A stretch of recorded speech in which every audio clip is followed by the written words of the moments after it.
3장을 여러분이 펴보시기 바랍니다. 신약 성경 386면에 있습니다. 베드로후서 3장입니다. 신약 성경 386쪽입니다.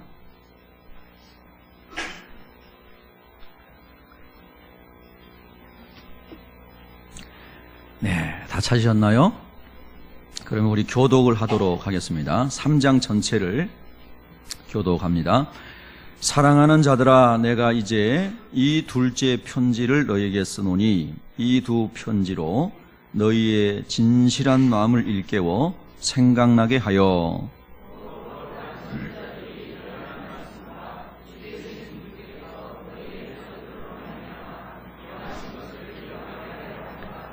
먼저 이것을 알지니 말세에 조롱하는 자들이 와서 자기의 정욕을 따라 행하며 조롱하여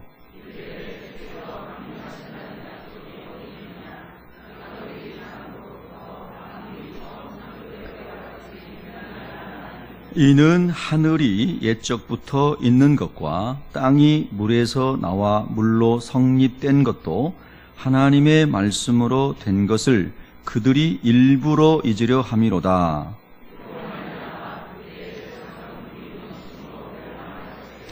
이제 하늘과 땅은 그 동일한 말씀으로 불사르기 위하여 보호하신 바 되어 경건하지 아니한 사람들의 심판과 멸망의 날까지 보존하여 두신 것이니라.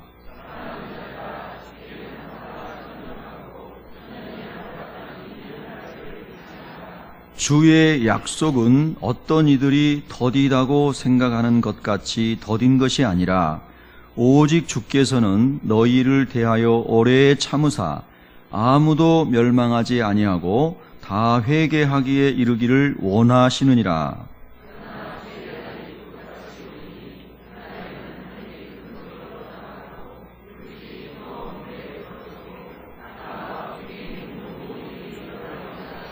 이 모든 것이 이렇게 풀어지리니 너희가 어떠한 사람이 되어야 마땅하냐?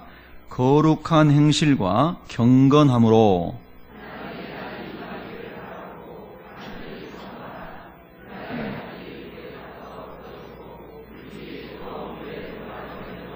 우리는 그의 약속대로 의가 있는 곳인 새 하늘과 새 땅을 바라보도다.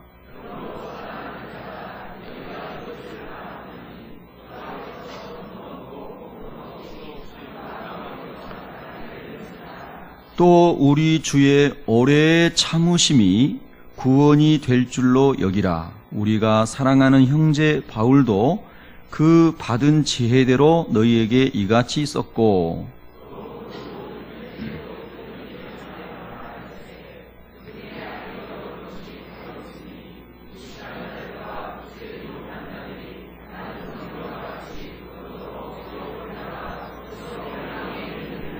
그러므로 사랑하는 자들아, 너희가 이것을 미리 알았은즉 무법한 자들의 미혹에 이끌려 너희가 굳센 데서 떨어질까 삼가라.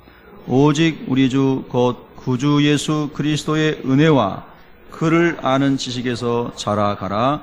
영광이 이제와 영원한 날까지 그에게 있을지어다. 아멘. 할렐루야. 여러분이 말씀을 종종 읽으시고 묵상하시기 바랍니다. 네, 우리는 하나님의 시간과 하나님의 계획을 잘 생각하지 못하고 우리 사람에게 제한되어 있는 시간과 이 사건들 속에서 거기 침몰해서 주님이 말씀하신 것들을 망각할 때가 있습니다. 오늘 베드로 사도가 베드로 전서와 후서 이 두 개의 편지를 쓰면서 베드로서 3장 1절에 일깨워 생각나게 하여 라는 말씀과 3장 2절에 주님께서 말씀하신 명령하신 것들을 기억하게 하려 하노라 그렇게 말씀했습니다. 자, 오늘날 우리 교회에 이제 우리 교회 세계 모든 교회에 우리가 관심을 가지고 항상 보존해야 될 것이 뭐냐면은 주님이 말씀하셨던 교회가 지금 그대로 유지되고 있는가? 주님이 말씀하셨던 교회의 원형이 지금 존재하는 지상의 교회들 가운데 남아있는가? 그리고 지금 지상에 존재하는 교회들이 주님이 원하셨던 교회의 원형을 찾아서 그 성경적인 교회가 되기 위해서 몸부림치고 기도하고 날마다 자기를 갱신할 뿐만 아니라 교회를 갱신해 나가는 그러한 일에 우리가 열려있고 보고 있는가? 이것이 참 중요합니다. 여기 우리가 많은 사람들이 앉아 계시지만 제가 늘 말씀드리지만 우리가 자라난 교회의 배경과 내가 경험한 신앙관에 의해서 신앙관이 다 다양한 경험들을 가지고 있거나 또는 전혀 신앙적 영적 경험이 없이도 교회 다니는 사람들이 있을 수 있습니다. 그래서 여러분 우리가 우리의 신앙의 기준은 성경의 말씀이고 예수님께서 말씀하시는 것이기 때문에 하나님의 말씀을 중심으로 자꾸 말씀을 읽고 묵상하면서 예수님이 원하시는 교회의 원형을 찾아가야 되고 그 교회를 성령님께서 세우시도록 우리가 순종함으로 우리의 삶을 주님께 드려야 하는 것이죠. 그때 주님이 원하시는 교회가 세워집니다. 그런데 기독교 역사를 보면 오늘 우리가 함께 묵상하려고 하는 이 사도행전 1장과 2장에 나오는 교회의 원형이 계속해서 변질되어 가는 것을 보는 것이죠.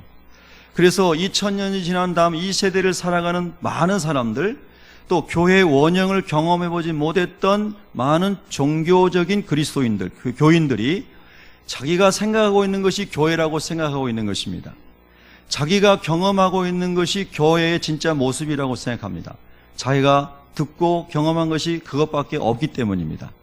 그래서 여러분 우리가 그런 자기 중심적인 신앙의 테두리에 묶여 있으면 아주 편견을 가지고 있는 편협한 그리스도인이 될 수가 있습니다. 그래서 우리는 날마다 신앙적 자기 갱신을 말씀을 통하여 해나갈 수 있는 겸손함과 열린 마음이 있어야 될 줄로 믿습니다. 저도 하나님의 말씀을 다 알지 못합니다. 오늘도 성경에 나오잖아요, 베드로 사도가. 그래서 하나님의 말씀을 억지로 풀려 하지 말라는 것입니다. 분명한 것은 창세기부터 요한계시록까지 성경 66권을 통해서 하나님이 사람들에게 알려주시고자 하시는 유일한 메시지는 예수님이 그리스도로 이 세상에 오셨다라고 하는 것입니다.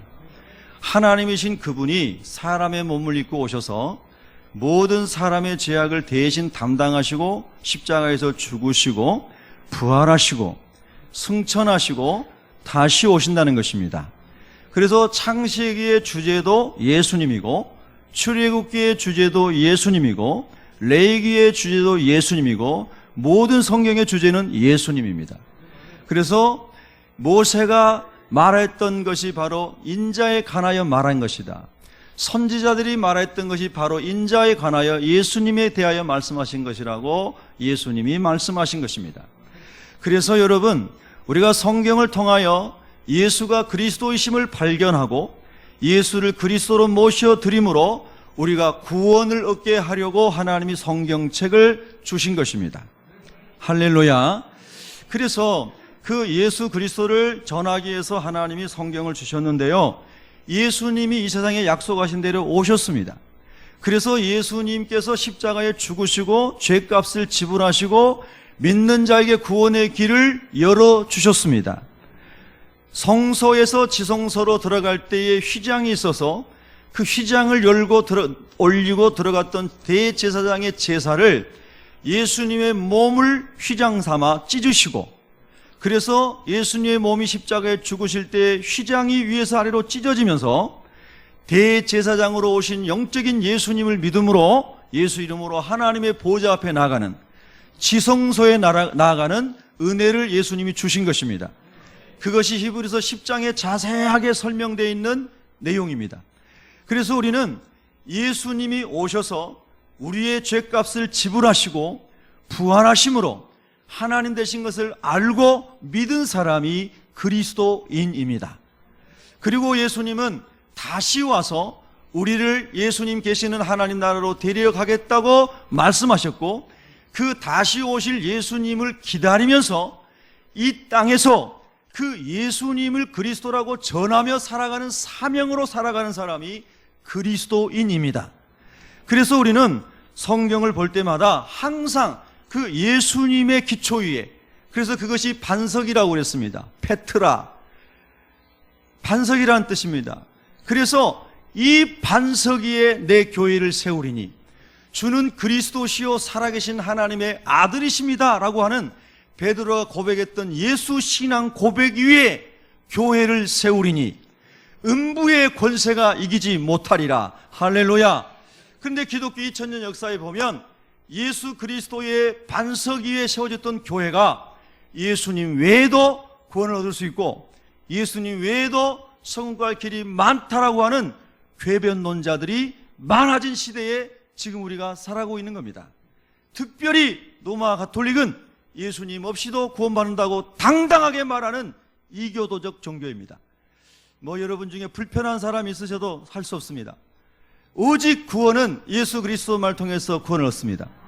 할렐루야. 우리 새벽교회 성도들은 다 그런 부분에 대해서 정리된 줄로 믿습니다. 그러면 오늘 우리가 이 성경을 보면서 예수님이 이 땅에서 33년 사시고 공생애를 통하여 하나님 나라를 전하신 다음에 예수님이 승천하십니다. 아버지 보좌 우편으로. 그리고 약속하신 성령을 보내주시겠다고 하면서 너희가 성령으로 세례를 받을 때까지 예루살렘을 떠나지 말고 기도해라. 그러게 예수님 당부하셨습니다. 제가 또 강조합니다. 왜 자꾸 강조합니까, 여러분? 아직 성령 세례를 받아보지 못한 분이 많고 성령이 계심을 들어본 적도 없는 사람들이 많이 있을 수 있기 때문에 그래서 계속 반복하는 겁니다, 여러분. 여러분 하나님의 은혜 가운데 성령으로 세례받는 역사의 길을 축복합니다. 그래서 제자들이요, 예수님 승천하신 다음에 이제 마가 요한의 다락방에 왔습니다. 여러분 사도행전 1장의 13절을 보시겠습니다. 사도행전 1장 13절 같이 읽겠습니다. 13절 14절 시작. 들어가 그들이 유하는 다락방으로 올라가니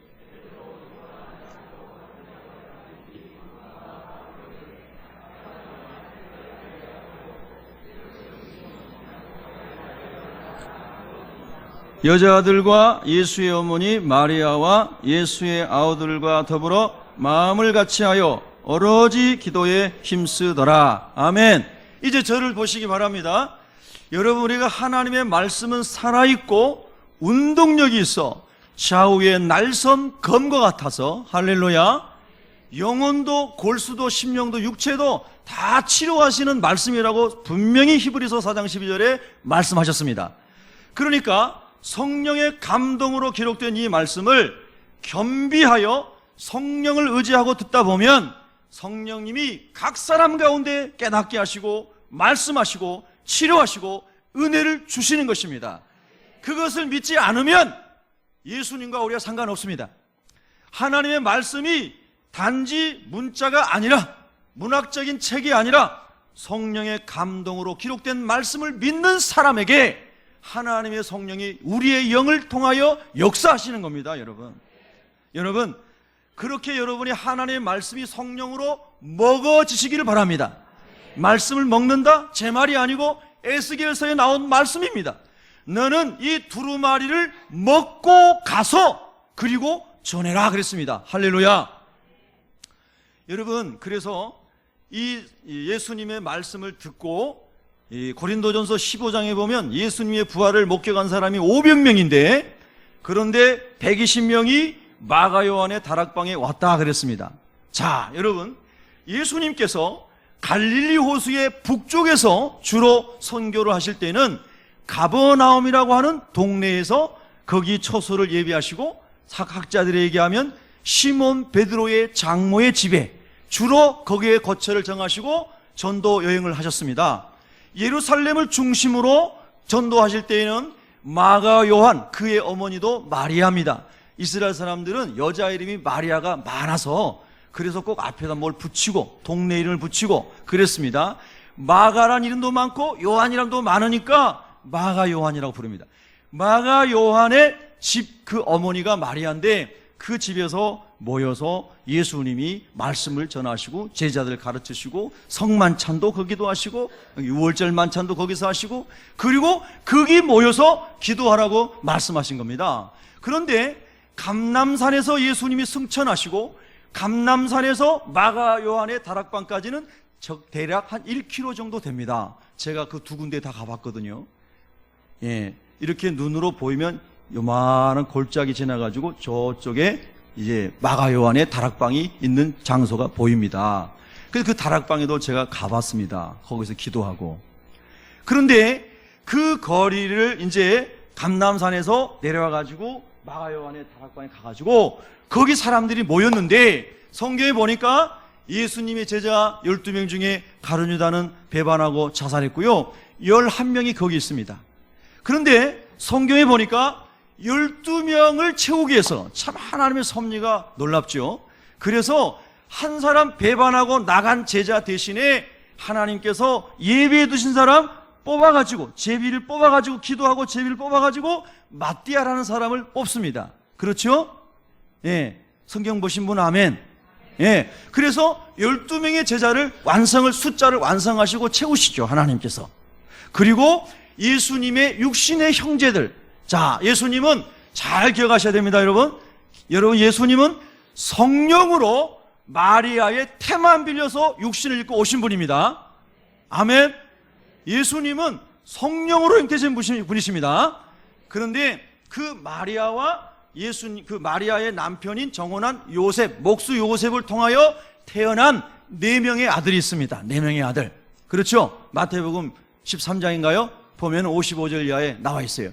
이 4명의 그 아들 이름도 요셉이 있어요. 요셉, 유다, 시몬, 야고보, 이렇게 4명의 동생이 있어요. 그리고 여동생들 누이들이 있는데 누이들인데 이름은 나와 있지 않아요. 몇 명인지도 나와 있지 않습니다. 그런데 여러분 요한복음 7장 5절인가요? 거기 보면 절까지 제가 정확히 모르는데 한 7장에 그거 보면은 이 예수님의 동생들이 예수님을 안 믿었다고 나왔습니다. 그러니까 예수님의 동생들도 예수님이 메시아라는 것을 믿지 않았습니다. 그런데 예수님께서 승천하신 이후에 이 동생들도 다 어머니 마리아와 함께 마가 다락방에 왔습니다. 성경에 지금 기록되어 있잖아요. 그렇죠? 다 왔어요. 또 뿐만 아니라 예수님 살아계실 때 예수님을 따랐던 여인들 틀림없이 제가 볼 때 막달라 마리아 왔을 겁니다. 왜냐하면 부활의 현장에 있었잖아요. 그렇죠? 또 막달라 마리아 같이 갔던 여인들 다 왔을 겁니다. 맞죠? 그리고 그 밖에도 제가 생각하기에 수가성의 여인도 왔을 것이다, 그 생각합니다. 예수님의 은혜를 받았던 많은 여인들이 왔습니다. 그래서 헤아려 보니까 대략 120명의 사람이 그 마가 요한의 다락방에 주님의 말씀을 사모하고 성령이 임하시기를 원하면서 모였다는 겁니다. 여러분, 오늘날 우리가 교회의 원형을 회복하려면 진짜 교회의 모형이 뭘까? 성전이 아름답고 비잔틴 양식의 성전을 건축하고 아니면 다른 어떤 양식의 성전을 건축해서 그것이 교회의 원형일까? 아니죠. 예, 교회의 원형은요 여기 사도행전에 있는 겁니다. 할렐루야. 그래서 그 사람들이 교회로 몰려들어 기도하는 데서부터 교회가 시작이 됩니다. 그럼 오늘날 우리가 주님이 원하시는 교회가 되려면 주님의 말씀을 듣는 사람들이 자꾸 교회에 몰려들어서 주님이 약속하신 성령을 기대하며 기도하는 교회가 이제 교회가 시작되는 겁니다. 할렐루야. 여러분, 지금요 적어도 이 하나님의 성령이 임하여서 강력하게 예수 그리스도께서 가르치신 것들을 성령을 통하여 깨닫게 하시고 이 전하게 하신 이 역사를 통하여 하나님의 영광이 예수 그리스도의 복음이 증거되었는데, 이 기독교 역사에 마귀가 자꾸 가라지를 덧부려가지고 기도 없어도 돼, 말씀 안 봐도 돼, 다 그렇게 해요. 그래서 사람들 생각하는 대로 자기들이 원하는 대로 막 교회를 맘대로 만들어 가다 보니까 하나님이 원하셨던 교회는 점점 없어지고 사람들이 만들어 놓은 교회만 많아진 거예요. 여러분, 오늘 우리가 하나님 안에서 말씀으로 돌아가서 예수님 원하신 교회 세우는데 저와 여러분이 쓰임받기를 원합니다. 그러니까 예수님께서 교회를 세우실 때 성령으로 말미암아 성령이 충만히 임하여서, 성령이 오시는 이유가 뭡니까? 요한복음 14장에 설명했잖아요. 26절 27절에 보면은 여러분, 예수님께서 성령을 보내주신 것은 성령을 말미암아 예수님께서 말씀하신 것을 생각나게 하고 가르쳐주고, 할렐루야. 예수님이 가셨으니까 예수님 육신으로 이 세상에 안 계시잖아요. 그러니까 육신으로 계실 때 예수님 말씀하신 것들을 이제 성령께서 깨닫게 하고 가르쳐줘서 예수님 따르게 하는 겁니다. 할렐루야. 그러니까 성령으로 충만받지 않으면 예수님 말씀을 알 수도 없고 따라갈 수도 없으니까, 그러니까 성령 세례를 받으라 이렇게 말씀하신 거예요. 여러분, 사도 베드로나 바울이 성령 세례 받은 다음에 전도하러 다니면서요, 사람들에게 너희들이 믿을 때 성령을 받았느냐? 그러니까 사람들이 우리는 성령이 있음을 들어보지도 못했습니다. 여러분, 오늘날 이 지상의 많은 교회들 가운데에 성령에 대해서 전혀 가르치지도 않고 설교하지도 않은 교회 있습니다. 그래서 성령이 뭔지도 모릅니다. 교회 가면 그냥 착한 사람 되세요. 적극적으로 사세요. 긍정적으로 사세요. 막 이런 엉뚱한 것만 가르치는, 여러분, 이런 교회가 얼마나 많아졌습니까? 적극적 사고방식, 긍정적 사고방식이요, 성경과 아무 상관없는 겁니다. 우리는요, 그런 사고방식은요, 그런 사고방식 자체 좋은 거죠. 그러나 예수님이 그런 거 가르친 적 없어요. 예수님은 말씀을 따라 믿음으로 살아가는 것을 가르친 거예요. 그래서 하나님 말씀 믿고 따라가면요, 그 삶 속에 적극적인 것도 나오는 거죠. 말씀을 따라가니까요, 생명을 바칠 수 있는 결단도 나오는 거죠. 할렐루야. 그래서 말씀을 따라 믿음으로 가는 것을 예수님이 가르치신 것이에요. 근데 말씀이 빠지고 예수님 빠지고 심리학적으로 정신분석학적으로 그런 어떤 것들을 자꾸 가르치는 교회가 되면 예수 없는 교회가 되는 거예요. 동의하시면 아멘. 여러분, 그래서요, 정말 중요합니다. 예, 그래서 이제 모였습니다. 제자들이 모여가지고 기도를 하는데요, 여러분, 예수님 약속하신 성령이 언제 오셨죠? 언제 임하신 거예요? 제 얼굴에는 없고요, 성경책에 있습니다. 언제 오셨어요? 오순절에 오셨잖아요. 오순절. 오순절이라는 말은요, 5오자, 열, 십자, 절기절자예요. 열흘이 5번 있는 거. 그래서 50일째 되는 날이 오순절이거든요. 그럼 왜 이런 말씀하셨을까요? 여러분, 예수님께서 금요일에 십자가에서 6시간 달려 계시다가 운명하셨고, 그 다음에 3일 후에 부활하셨는데, 주님 부활하신 날이 유대인이 지키는 토요일 안식일 다음날 일요일 새벽에 부활하셨습니다. 맞죠? 맞으면 아멘. 예. 그리고 예수님 부활하신 다음에 며칠간 살아계셨다고 그랬어요? 4일 아니고 며칠? 40일. 아, 여러분 센스쟁입니다. 40일. 그 40일 동안 계셨어요. 그리고 제자들이 마가다락방 가지고 기도를 했는데 오순절에 성령이 임했죠? 그럼 며칠 기도한 겁니까? 예? 마가다락방에서 며칠 기도했어요? 50일이요? 예, 10일 기도했잖아요. 예. 여러분들 저처럼 수학을 잘 못하시는군요. 예. 40일 동안 예수님이 이제 부활하시고 제자들에게 하나님 나라 가르쳤고, 그 다음에 승천하신 다음에 그들이 와서 기도했는데 오순절에 성령이 임했으니까 열흘간 기도한 거예요. 자, 그러면 예수님이 토요일 안식일, 유대인들은 토요일 안식일을 일곱째, 이 7일간을 7번 지키는 거, 7번이 지나는 거, 그걸 77절이라고 그랬어요. 77절. 유대인의 절기에서. 그래서 일주일이 7일이잖아요. 토요일 7째 날이 안식일이잖아요. 7번 지나면은 77절을 지키는 거예요. 그런데 그때 곡식으로 보면, 농사로 보면 보리를 거두는, 보리를 거두는 절기예요. 그래서 맥추절이라고 그랬어요. 77절, 맥추절. 그랬는데 그것을 또 첫 번째 거두는 절기다 그랬고 또 초실절이라고도 불렀거든요. 되게 어렵죠. 막 여러 가지로.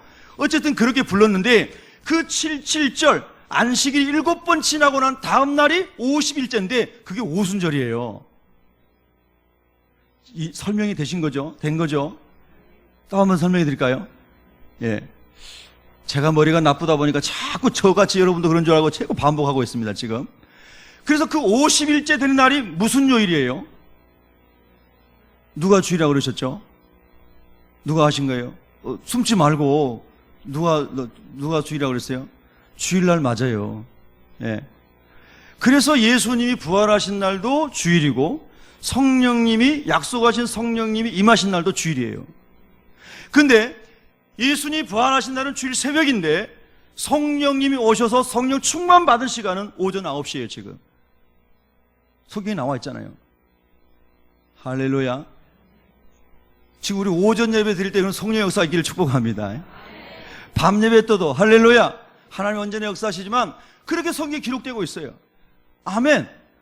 그래서요, 이렇게 이제 제자리에 나와가지고 기도를 하고 있는데, 여러분 잘 보세요. 이게 교회의 원형이에요. 다른 데서 교회를 찾으려고 안 돼요. 성경 교회의 원형이 있어요. 아멘. 그래서 이제 오순절 날에 2장 1절입니다. 오순절 날이 이미 이름에 그들이 다 같이 한 곳에 또 모여서 뭐 했어요? 기도했어요. 기도. 그러니까 막 새벽부터 모여서 기도한 거죠. 일어나가지고 잠을 몇 시간 자는지 모르겠어요. 자, 2절부터 4절을 읽겠습니다. 시작. 호련히 하늘로부터 급하고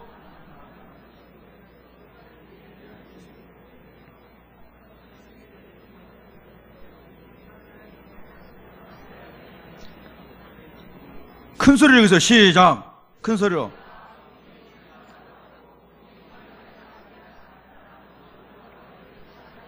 아멘. 자, 여러분 보세요. 예수님 계실 때 이런 일은 제자들이 경험하지 못했습니다. 근데 왜? 예수님을 통해서 하나님이 하셨으니까요. 많은 기적들을 행하시고 예수님이 하나님이신 걸 보여주셨으니까요. 그렇죠? 예수님이 기도하시고 축사하시니까 오병이어를 가지고 수만 명을 먹었지 않습니까? 예수님 계실 때 예수님 직접 보여줬단 말이에요. 근데 예수님이 가셨기 때문에 이제 성령이 오셔서 성령이 제자들과 함께 하신다라고 놀라운 사인을, 이 표식으로서의 기적을 이 마가다락방에서 첫 번째 보여주신 거예요. 아멘. 여러분, 이거 얼마나 중요한지요. 그래서 하나님의 임재가, 영이신 하나님 눈에 안 보이시는데 그 하나님이 기도할 때에 그들 가운데 임하였는데, 약속하신 대로 오셨는데, 성령으로 오셨는데, 그게 보니까요 세 가지로 크게 우리가 설명할 수 있어요. 급하고 강한 바람 같은 뭐가 있었어요? 소리가 있었어요. 만약에 우리가 예수님으로 모여서 기도하고 있는데 열심히 우리가 금요일날 막 3시간씩 아이들같이 기도하고 있잖아요. 기도하고 있는데 갑자기 강하고 급한 바람 소리 같은 것이 막 일어나면서 일기예보나 밖에는 아무 상관이 없는데 막 창문이 흔들리고 소리가 나는 거예요. 이게 귀신 노름인가? 자, 여러분 잘 생각해 보세요. 성경은 지금 그걸 얘기하고 있는 거거든요. 적어도 마가 다락방에서는 하나님의 임재가 강하게 나타나서 성령이 임하실 때 급하고 강한 바람 소리 같은 것이 들렸다는 거예요. 성경 그대로 믿으시기 바랍니다. 이건 저는 경험하지 못했어요. 이건 저는 경험하지 못했는데, 파주에서 목회하시는 저희 선배 목사님이 개척교회 하면서요 성도 한 명도 없어요. 자기의 아들 둘하고 사모님하고 목사님하고만. 그 예배당에 컨테이너 조립식으로 되어 있는 판넬로 되어 있는 예배당 안에서 매일 밤 기도를 하는데 갑자기 막 이렇게 여기 사도행전에 나온 것처럼 바람 소리가 들리고 창문이 흔들리라는 거예요. 나가 보니까 아무런 나뭇가지 흔들리고 이런 것도 없는데, 그래서 그 하나님의 놀라운 역사를 경험하면서, 그래서 어떻게 됐어요? 제가 물어보니까 어린 아이들이 다 방언을 받은 거예요. 정말 놀라운 겁니다. 여러분, 성경에 나온 말씀대로요 모든 사람이 그렇게 일어나는 건 아니지만 하나님의 뜻을 이루기 위해서 하나님께서 그런 일을 선교지에서도 하실 수 있고요, 전도 현장에서도 하실 수 있고요, 하나님의 뜻을 이루기 위해서 하실 수 있다는 걸 믿으시기 바랍니다. 예수 그리스도는 어제나 오늘날 영원토록 동일하시기 때문에 그렇습니다. 자, 그러면 오늘 여기서 나오는 말씀은 좀 더 생각해 보면, 그래서 그런 바람 소리 같은 게 들렸고요, 두 번째는 불이 막 타오르는 혀의 모양처럼 불이 임하는 것을 보였어요. 불이, 성령이 그렇게 사람들에게 보여주신 거예요. 불의 혀처럼 갈라지는 것들이 그들에게 보였다, 들리고 보인 거예요. 여러분 혹시 신앙생활을 기도하다가, 성전에서 기도하다가 그런 거 경험하신 분 계신지 모르겠어요. 그 경험한 것 자체가 엄청난 막 놀라운 특별한 그런 것이라고 강조하는 것이 아니라, 하나님의 영이 오실 때에, 성령이 역사할 때에 그런 현상이 있었음을 인정해야 된다 이 말이에요. 그러나 또 잘못되면 그거를 악용하는 사람이 있어요. 그게 신사도 운동이에요. 신사도 운동. 자, 그건 나중에 설명하고요.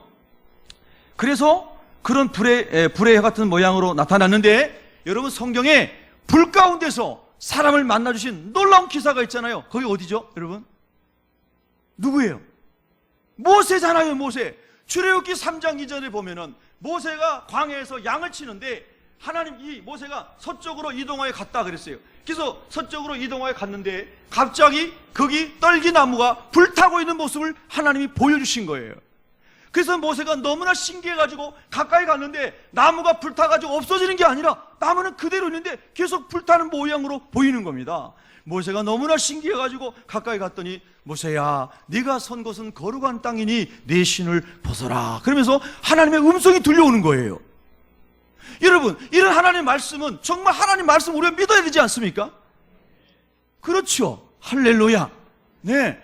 그래서 모세가 거기서 하나님을 만나고 하나님의 콜링, 소명을 받고, 그리고 여러분 아시는 것처럼 애굽 땅에 가가지고 이스라엘 백성을 구원해내는 하나님의 심부름꾼으로 쓰임을 받습니다.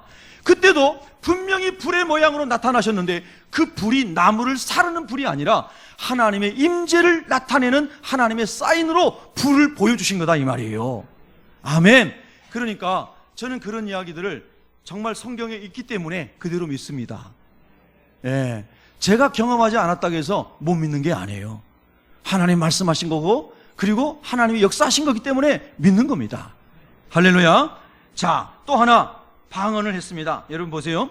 거기 이제 4절에 보면은 성령의 충만을 받고, 자, 성령의 충만함에 대해서 좀 제가 설명하고 넘어가겠습니다. 자, 여러분 여기 잔이 있습니다. 물잔이. 여기 물이 채워져 있습니다. 물을 여기다 가득 채웁니다. 그래서 눈으로 볼 때에 가득 찬 것 같지 않다. 그럼 우리가 중고등학교 때 과학 실험할 때 스포이드를 가지고 물을 이렇게 머금어 가지고 이렇게 올려서 거기다 비커에다가 더 채우는 걸 훈련해봤지 않습니까? 그래서 가득 채워졌어요. 그러면 물리적으로 물이 여기 충만히 찬 거죠. 풀한 거죠. 풀. 그런데 성령이 충만하다는 말은 그런 말이 아니지 않습니까? 성령이 물질이 아니지 않습니까? 성령은 이런 물질이 아닌, 성령은 영이시고 하나님이세요. 인격체이세요. 할렐루야. 그래서 성령이 우리 안에 충만하다는 건 뭘 의미합니까?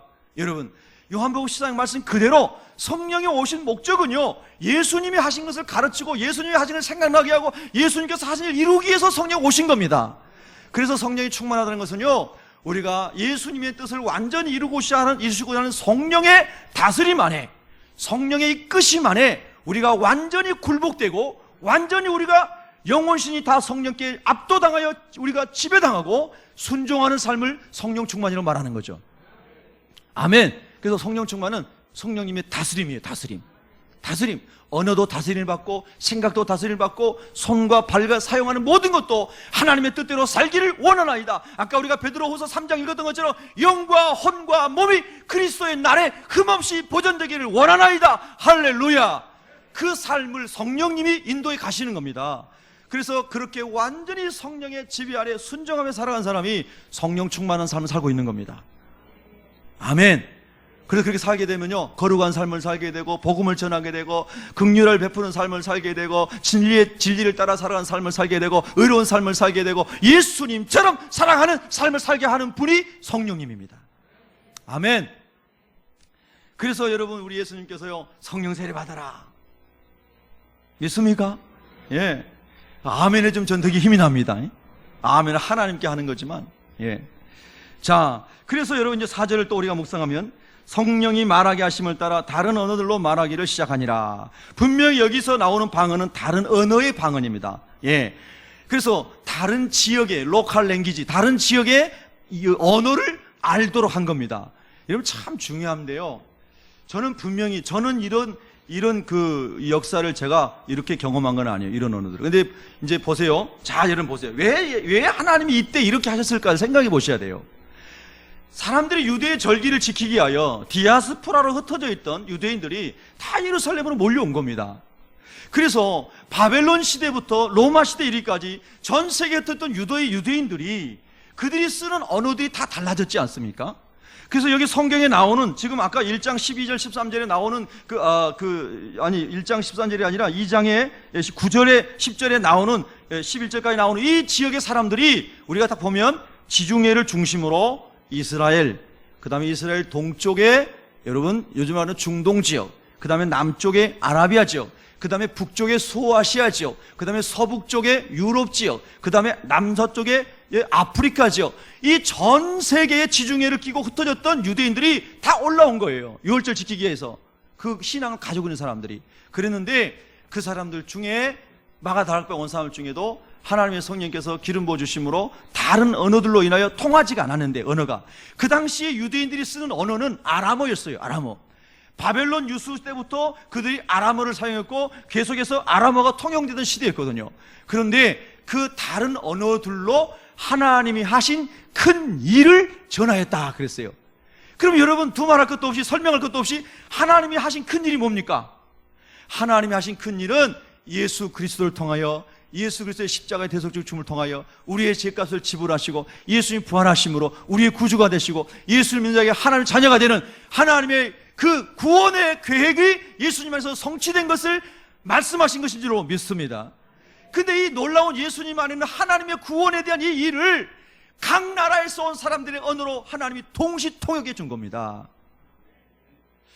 이 아멘을 하셔야 되는데, 이때 굉장히 놀라운 일이잖아요. 분명히 여기서 뭐라 했냐면 다른 언어들로 말하기를 시작하니라 그랬어요. 그럼 여러분, 거기 있는 제자들이 다른 언어 배웠습니까? 안 배웠습니까? 다른 언어 안 배운 사람들입니다.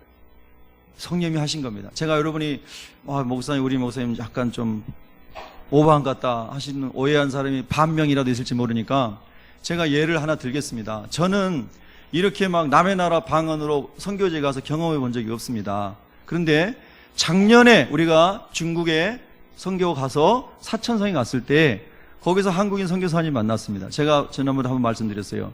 근데 그분이 하나님께서 중국어로 가라고 하는 소명을 주셨는데 그 중국어를 공부하는데 그렇게 중국 공부가 안 되더랍니다. 그래서 하나님, 나는 중국이 사명이 아닌 것 같은데 왜 자꾸 중국어로 가라고 합니까? 근데 자꾸 하나님 감동하시니까 순종해서 중국어로 갔는데, 물론 한국에서 중국 공부를 열심히 하려고 했는데 되지를 않는 거예요. 말도 안 되고 뭐 들리지도 않고요. 그런데 갔는데 거기 간다고 말이 터지는 것도 아니고요. 그래서 참 힘들게 있었답니다. 그래서 사천성이 갔는데요. 사천성이 북경에서부터 가면 한 15선, 16시간 기차 타고 가야 하는 먼 쪽에 있거든요. 서쪽에. 그런데 어느 날 사람들이 모인 곳에서, 그곳에서 다른 사역자들을 만났는데 당신이 복음을 전하라고 떠밀렸다는 거예요. 네, 당신이 복음 전하라고. 그러니까 인간적으로 딱 생각할 때 난 중국어 못하는데, 중국어를 하려고 열심히 단어 배우고 문법도 공부하고 했는데 나 중국어로 말 못하는데, 이게 두려움이 먼저 딱 밀려오는데 밀어놓으니까 입을 열었는데 중국말로 설교를 하고 있더라는 겁니다. 여기서 아멘 안 하신 분은 이제 조금 이따 할 수 있기를 바랍니다. 예. 그래서 그 중국말을 잘하고 한국말 잘하는 사람이 당신이 지금 중국말로 설교를 하고 있다. 너무 신비하잖아요. 근데 제가 그걸 전해 들은 게 아니고 제 앞에 앉아가지고 밥 먹으면서 그분이 간증하신 거예요. 여러분, 아멘 언제 하실 거예요 도대체? 전부 충청도 당진 분들만 오셨나? 예? 예. 그래서 제가 너무 신기해가지고, 저는 그런 경험이 없으니까요. 신기해가지고, 선교사님 더 얘기 좀 해주세요. 더 얘기 좀 해주세요. 그러니까 앞에 마주보고 앉아가지고 밥 먹으면서, 이게 저 밥상도 아닌 거예요. 그냥 이렇게 나무로 짜가지고 이렇게 길쭉하게 만든 그런 거예요. 그러니까 뭐 요만큼서 바로 마주보고 있는 거예요. 앉아가지고 침이 튈 정도로 마주 앉아가지고. 그래가지고 계속 간증을 하는데 자기도 너무 신기하다는 겁니다. 여러분, 그 왜 그런 일을 하나님 하실까요? 여러분이 직장 들어가려고 영어 시험 공부하다가 하나님 영어 다 나오기 전에 이런 기도 하지 마세요. 그런 기도하고 상관없는 거예요. 복음을 전하기 위해서 생명을 걸고 삶을 걸고 그렇게 갔잖아요. 수천 킬로까지. 하나님의 때가 돼서 입술을 열어주신 거예요. 아멘. 저는 그대로 믿습니다. 바보처럼 순진하게. 예. 그래서 거기에서 만난 그 산서성의 부족하고 여자하고 결혼을 했어요. 이 선교사님이. 근데 그 사모님의 아버지가 석탄 회사를 하는 큰 부자예요. 광산을 가지고 있는. 이분이 예수님 믿었어요. 이분은 하루 종일 아무 일 안 해도 그 광산에서 그냥 우리 돈으로 3천만 원씩 들어온대요. 그래서 이분이 이 선교사님이 사역하는데 전부 후견인 역할을 해요. 이야, 이런 하나님 기적이 있습니까? 하나님이 가라는 곳에 갔더니 입술도 열어주시고 재정도 하나님이 장인을 통해서 이제 중국 사람 만나게 해가지고.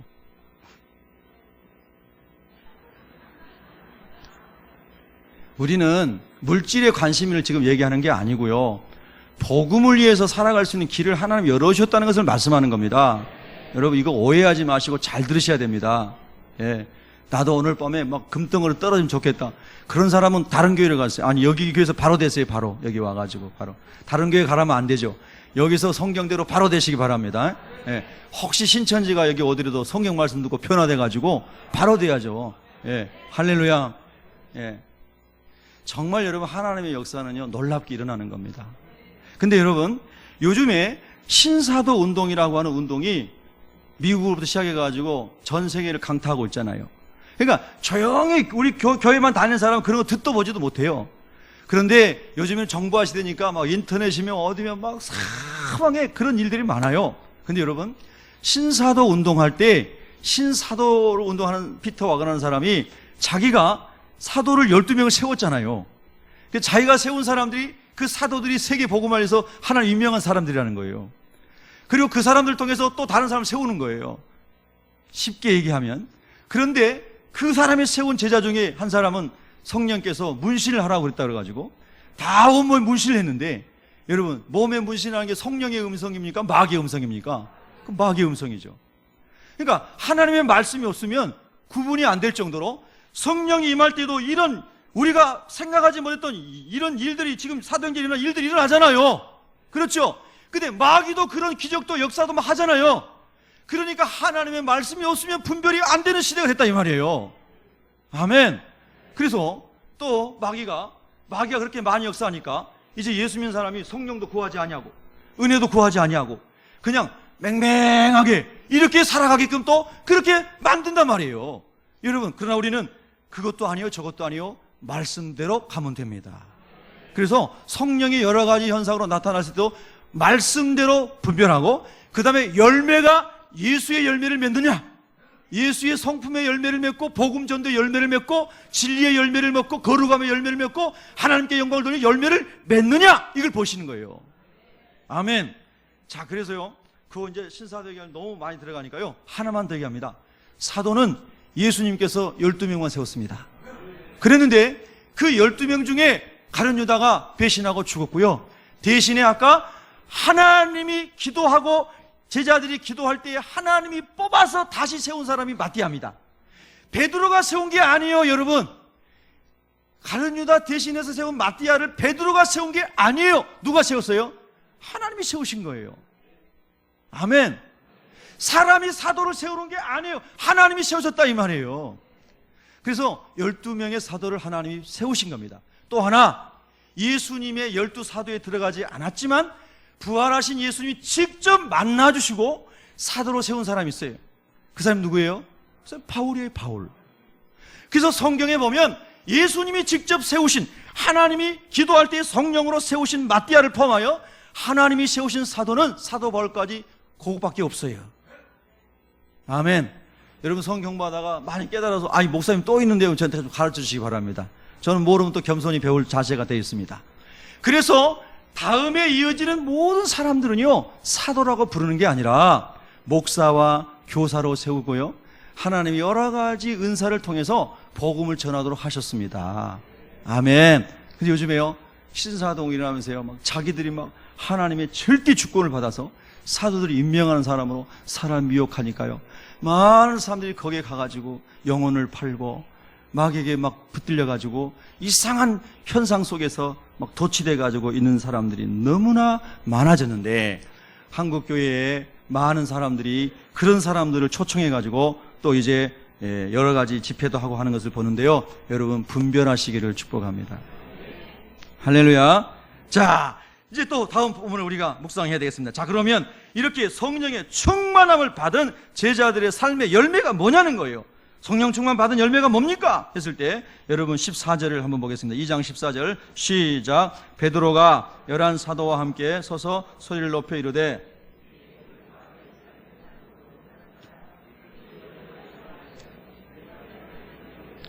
아멘. 자, 아멘 하겠습니다. 아멘. 베드로가 이제 새로 뽑힌 마띠아와 함께 11 사도와 함께 서가지고 소리를 높여서 이제 하나님의 말씀에 대하여, 이 현상에 대하여, 이 역사에 대하여, 왜 가룟 유다가 죽었고 그리고 가룟 유다를 대신하여 하나님은 무엇을 하시기를 원하시는지 이거를 사도행전 1장에서 쭉 이제 성령으로 감동되어 베드로가 얘기를 하고, 그 다음에 마띠아를 하나님께서 이제 뽑게 하신 다음에, 그 다음에 성령이 임한 다음에, 그 다음에 여러분 몇 절을 보냐면요, 36절을 보시기 바랍니다. 여러분 2장 36절 있습니다. 시작. 그런즉 이스라엘 온 집은 확실히 알지니 너희가 십자가에 못 박은 이 예수를 하나님이 주와 그리스도가 되게 하셨느니라 하니라. 아멘. 여러분, 성령으로 충만하게 되면 그 열매 중에 하나 나타나는 게 뭐냐면요, 두려움이 떠나갑니다. 여러분, 우리가 인생을 살아가면서 이 땅에 예수님 믿고 하나님 나라를 소망 살아가면서요, 수많은 두려움과 염려와 걱정이 우리 가운데 찾아와서 그것을 극복하지 못하면 수많은 스트레스 속에서 탈모 증상부터 해가지고 온갖 육신의 질병, 영혼, 육이 다 유기적으로 관계되어 있잖아요. 그래서 많은 여러분 영육 간의 육신 간의 질병과 눌림 가운데 살아가는데, 성경을 보면 마귀가 오면 사람이 눌리게 하고, 마귀가 붙어서 더러운 것을 주고 거짓되게 하고 원수 맺게 하고 악한 일을 하게 하는 것이 마귀가 하는 일이라고 그랬거든요. 그런데 여러분, 베드로가요, 그 두려움의 영에 빠져 있었던 베드로가 성령 세례 받고 나니까 그 두려움이 싹 떠나간 거예요. 염려와 걱정이 다 떠나간 겁니다. 오늘 이 시간에 저와 여러분에게 하나님의 성령이 임하여서 두려움과 염려와 걱정이 다 떠나가기를 축원합니다. 하나님의 말씀으로 인하여 그렇게 되기를 축복합니다. 내일이면, 다음 주면 내가 로또에 당첨될 거야, 이것 때문에 두려움과 염려가 떠나가는 게 아니고요. 이제 다음 달에는 우리 아들이 어느 회사에 취직해, 그래서 금전 문제가 해결될 거야, 이래서 염려가 떠나가는 게 아니고요. 예수 그리스도의 능력의 말씀을 통하여 성령이 기름 부어짐으로 말미암아 환경과 상관없이 두려움과 염려가 떠나가 버리는, 할렐루야, 그런 은혜가 성령으로 충만함을 받을 때 누려졌다는 것입니다. 그게 하나님이 주시는 은혜고 능력이죠. 여러분, 자꾸 변하는 것들에 의해서 마음이 잠깐 편안했다가 불안했다 그러면 우리가 믿는 예수님과 그거 무슨 상관이 있습니까? 여러분, 저는 우리 새벽교회 성도들은 강한 믿음의 사람이 되기를 원합니다. 예, 강력한 믿음의 사람, 할렐루야. 저는 그것이 소망입니다. 하나님, 우리 새벽교회 성도들은요, 아까 베드로서 3장에 사도 베드로가 자기가 예수님 부인하고 얼마나 후회했는데 예수님 자기 다시 끌어안아주시고 받아주시고 성령 부어주셔서 사도로 사용해주셔서 너무나 감사하면서 내가 그거 잊어버렸는데 여러분들에게 생각나게 하려고, 기억나게 하려고 이 두 번째 편지를 씁니다 하면서 베드로 전후서를 썼다고 하잖아요. 생각나게 하려고, 기억하게 하려고 주님의 말씀을요. 아멘. 제 마음에 있는 가장 거룩한 근심, 가장 거룩한 염려는 뭐냐면요, 우리 새벽교회에 속한 모든 성도들이 주님 오시는 날 다 믿음에서 떨어져 나가지 않고 전부 구원받는 사람이 되게 하는 겁니다. 예, 그게 거룩한 근심이고 거룩한 염려입니다. 여러분, 구원에 이르게 하는 거룩한 근심은 필요하다고 그랬잖아요. 아멘. 놀라운 하나님의 말씀이 여기 다 정말 밤새도록, 그래서 사도 바울이 밤새도록 설교하다가 유도구가 떨어져 죽었나 봐요. 예. 그래서 기도해가지고 살렸잖아요. 이 하나님의 말씀은 참 오묘한 말씀입니다. 생명의 말씀이고 달고 오묘한 말씀이고. 여러분 아멘 안 하신 거 보니까 목사님 빨리 끝내주세요, 그런 것 같은데. 예. 은혜를 크게 받아도 아멘이 영으로 하는 거죠. 예. 자, 그 다음에 여러분 또 본문을 보세요. 성령 세례 받으니까 두려움이 떠나갔습니다. 오늘날 우리 청년들, 학생들, 우리 어르신들, 여러분 막 40대 중반에 명퇴하고 사회로 쏟아져 나오는 수많은 가장들, 얼마나 두려움과 염려, 걱정거리가 많습니까? 그런데요, 성경은 말씀합니다. 하나님의 말씀 안에 거하고 성령으로 충만해 있으면요, 하나님이 그 마음을 붙들어 주신다는 거예요. 두려움과 걱정과 염려의 마음을 다 떠나가게 하시고요, 요한복음 14장 26절에 나온 것처럼 예수님 안에는 평강을 주신다는 겁니다. 세상이 줄 수 없고 세상이 흔들 수 없는 마음, 평안의 마음을 주님이 주신다는 거예요. 여러분, 그 마음이 선물로 성령 충만한 가운데 부어주시기를 축복합니다. 자, 여러분 또 보십시오. 그래서 이제 그 마음을 잃어버리지 않도록 계속해서 2장 42절에 보면은 사도들의 가르침을 받아 그 말씀을 계속 먹었다는 거죠. 서로 교제하고 썩을 떼며, 그 다음에 오로지 기도하기를 힘쓰니라. 여러분, 계속해서 기도의 불이 타올라야 우리 영혼이 성령 충만을 유지할 수 있을 줄 믿습니다. 그 다음에 여러분 보면은요, 여러분, 예수님 믿은 것 때문에 요한복음 9장 22절에 보면 막 출교당하고 재산 빼앗기고 막 쫓겨다니고, 그래서 예수님을 그리스도로 영접한 사람들이 고난이 많고 더 가난해졌단 말입니다. 예수님 믿은 다음에 더 가난해졌어요. 더 어려워졌어요. 그래서 먹을 양식이 떨어졌어요. 그런데 그때에 성령이 강하게 임하니까 여러 가지 아직도 재산이 있는 사람들이 그거를 막 팔아가지고, 재산이 양식이 없는 사람들, 예수님 형제들, 주님의 형제들 같이 모여가지고요, 같이 나누면서 그들이 같이 하나님 예배하고 찬양하고 기뻐하면서 주님을 전하는, 주님을 기다리는 사람으로 살아가는 거예요. 할렐루야. 여러분, 그래서 사도행전 이제 사장 후반부에 가면 또 그런 얘기 나오죠. 5장에 아나니아 삽비라 얘기가 나오고요, 4장 후반부에 가면은요 또 그런 얘기가 나와요. 한번 찾아보실까요? 4장 36절 37절에 나와 있잖아요. 자, 사도행전 4장 36절 37절 같이 있습니다. 시작. 구브로에서 난 네이족 사람이 있으니 이름은 요셉이라, 사도들이 일컬어 바나바라 번역하면 위로의 아들이라 하니, 그가 밭이 있음에 팔아 그 값을 가지고 사도들의 발 앞에 두니라. 아멘. 이 사람 출신이 어디예요? 구브로예요. 구브로에서 난 사람인데 이 사람은 레이족이에요. 근데 이 사람이 하나님의 성령 충만했어요. 그래서 이 사람이 자기 기독교 형제들이 지금 막 핍박당하고 예수 믿는 것 때문에 막 쫓겨나고 재산 빼앗기고, 그래서 먹을 양식이 없는 이런 아주 핍절한 상황이 된 것을 보고 그가 그의 재산을 팔아가지고 그 형제들과 같이 나누는 정말 놀라운 일이 막 일어나고 있는 것이죠. 또 이런 말씀을 잘못 여러분이 오해하지 마시기 바랍니다. 성경에 있는 대로 그대로 여러분이 보시기 바랍니다. 할렐루야. 그래서 여러분 다시 2장에 돌아가니까 사람의 필요를 따라 막 나눠주면서 통용하면서, 아까 4장에는 통용하면서 그렇게 하나님의 은혜를 누리는, 정말로 함께 나누고 섬기고 누리는 정말 멋있는 주님의 공동체가 만들어져 있는 겁니다. 할렐루야. 여러분, 오늘도 저와 여러분이 이 고린도후서 8장에 사도 바울이 말한 것처럼요, 우리의 유효한 것으로 부족한 사람을 돕고, 우리의 유효한 것으로 부족한 사람을 돕고, 할렐루야. 또 그들이 유효하게 됐을 때 부족한 사람을 도우려 하려 함이니라. 아멘. 그럼 믿음도 그렇고 우리가 가지고 있는 은사도 그렇고 그렇게 유효한 것으로 부족한 사람에게 나눠주면서 함께 하나님의 은혜를 누리는 놀라운 공동체가 되는데, 그것이 왜 그랬어요? 성령이 충만해서 성령이 하나님 말씀대로 인도하니까 그런 엄청난 역사가 일어났다 하는 것입니다. 믿으시면 아멘. 그 다음에 또 보십시오. 그 다음에 보면 성령 충만 받고 나니까요, 어떤 일이 일어났는가 보면은 46절에 보면, 날마다 마음을 같이하여 성전에 모이기를 힘쓰고, 예배당 사랑하고, 예배당 이 장소를 사랑한다는 게 아니라요, 하나님을 예배하기 위해서 구별된 장소잖아요. 그래서 이 예배처소에 와가지고 하나님 말씀을 같이 나누고 예배하고, 그 다음에 집에 가서도 떡을 떼며 애찬을 하며 기쁨과 순전한 순결한 거룩한 마음으로 하나님 앞에서 음식을 나누고 교제하는 아름다운 천국을 미리 누리는 할렐루야. 이게 이제 교회가 하는 목장이에요. 목장. 여러분, 여러분의 목장이 그렇게 되시길 축원합니다. 예수 이름 모여서 성경 읽고, 가난하고 어렵고 어려운 환경을 다 초월하여 기뻐하고 주님을 찬양하는데, 세상에 예수 없는 어려운 사람들이 밖에서 보니까 저 예수 믿는 사람들은 예수 믿은 것 때문에 재산도 뺏기고 쫓겨나고 어려운 지경에 처했는데 뭐가 저렇게 기쁠까? 저 사람들 모여가지고 비밀리에 모인다는데 모여가지고 맨날 찬송하고 기뻐하고 즐거워 춤추는데 왜 저럴까? 참 사람들이 생각할 때 그게 신기한 겁니다.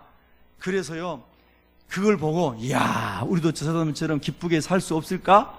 우리도 노마 박해 아래서 너무나 많은 어려운 가운데 있는데 우리가 이런 환경을 초월해서 기뻐할 수 있는 기쁨이 어디 있을까? 예수 믿는 사람들 가보니까 예수 믿는 사람이 간증을 하는 겁니다. 예수 안에 있으면 이런 기쁨이 있습니다. 하나님 나라가 우리의 것입니다. 우리 예수님께서 우리에게 구원의 놀라운 축복을 허락하셨습니다. 예수님을 전하니까 사람들이 나도 예수님 믿겠습니다. 나도 예수님 믿겠습니다. 나도 예수님 믿겠습니다. 할렐루야. 그러면서 예수 믿는 사람이 많아졌다는 겁니다. 여러분, 교회에서 뭐 물건 나눠줘가지고 사람이 많이 와가지고 교회 사람이 많아진 게 아니고요. 여러분, 정말 이런 본질적 부흥이 일어나야 됩니다. 하나님의 말씀으로 인한 영적인 놀라운 변화, 죄를 각성하여 회개하는 변화, 그리고 나 중심으로만 나를 위해서만 쌓던 그런 모든 것들을 흩어 구제하고 나눠주는 거룩한 변화, 할렐루야. 그리고 세상적인 것이 아니어도 주님만으로 기뻐할 수 있는 이 놀라운 기쁨의 능력, 아멘. 이런 것들이 성령 받은 제자들 가운데 누려졌다 이 말입니다. 여러분, 오늘날에도요, 세상이 아무리 어려워지고 환란이 와도요, 예수님 안에 성령으로 인도받는 사람은 기쁨이 있고 감사가 있고 소망이 있는 줄로 믿습니다. 하나만 말씀드리고 마치겠습니다. 여러분 잘 아시는 것처럼 로마 시대에 얼마나 예수 믿는 사람이 순교를 당하고 고난을 당했는지 사람들이 다 지하 무덤으로 카타콤에 라틴어로 카타콤으로 들어갔습니다. 그래서 거기서 대략 300년을 살았습니다. 300년은 10세대가 지나가는 겁니다. 30년을 한 세대, 10세대가 지나가는 겁니다. 10세대가 지나가도록 그 지하 무덤에서요, 사람이 태어나고 죽고 300년을 가는 겁니다. 그런데 여러분 보세요. 그들이 예수스 크리스토스 때 후이오스 소테르, 물고기 아시잖아요. 익투스, 물고기를 모양을 만들어가지고 그 지하 카타콤의 요소마다 물고기 표시를 다 그 벽에다가 해놓고요. 우리 예수님 형제들 이쪽으로 간다는 길 안내를 해주고, 그래서 그 속에서 300년을 존속을 하는 거예요. 그리고 그러고 있는 동안에 지상에서는 로마의 막강한 경제와 군사와 지식으로 말미암아 수많은 아름다운 건축물들이 세워지고 세상에서 향락을 즐기는 수많은 문화들이 그 안에서 그 위에서 바벨론처럼 쌓아지고 있는데, 그 엄청난 풍요로운 세상을 여러분 견눈질을 하지 아니하고 예수 믿는 그리스도인들이 지하 무덤에서 300년을 예수가 구세주라고 고백하며 예배드리며 살고 죽어가는 거예요. 여러분 정말 놀랍지 않습니까? 그래서 적어도 그 지하 교회는 초대교회 영성이 유지되는 교회였습니다. 근데 밀라노 칙령 이후에 313년 이후에 기독교가 자유화되고 막 위로 올라왔습니다. 지상으로 올라왔습니다. 그래서 예배당 지었습니다. 그리고 막 폼나는 옷도 막 만들어 입었습니다. 가운도 만들어 입었습니다. 화려해졌습니다. 외양상으로는 엄청난 교회 건축물들이 세워졌습니다. 그러나 교회의 본질인 사도행전의 이 영성은 사라져버렸다는 겁니다. 그것이 기독교 역사의 비극인 것입니다. 여러분, 영국은 기독교 국가였지만 지금 영국 땅에서 예수 믿는 사람은 5%라고 합니다. 불란서도 여러분 기독교 국가였지만 다 이슬람화되고 로마 가톨릭화 됐습니다. 정말로 여러분 하나님의 말씀이 성취되어가는 시대에 우리가 살고 있는 겁니다. 예수님께서 누가복음 18장 8절, 제가 늘 여러분에게 반복해서 귀가 아주 먹먹하도록 말씀해 드리는 누가복음 18장 8절, 인자가 올 때에 믿음이 있는 자를 보겠느냐. 교회 다니는 게 믿음이 아닙니다, 여러분. 예수 그리스도를 정확하게 개인적인 구주로 만나고 그 예수님에서 더 깊이 알아갈 수 있도록 가르쳐주는 성령 세례를 받아서 성령으로 말미암아 저와 여러분이 담대한 믿음을 가지고 환경도 이기고 죄악도 이기고 할렐루야, 거짓도 이기고 위선도 이기고 더러운 것도 이기고 할렐루야, 하나님의 마음으로 승리하는 우리 모든 성도님 되기를 예수 이름으로 축원합니다. 기도하겠습니다. 하나님 아버지,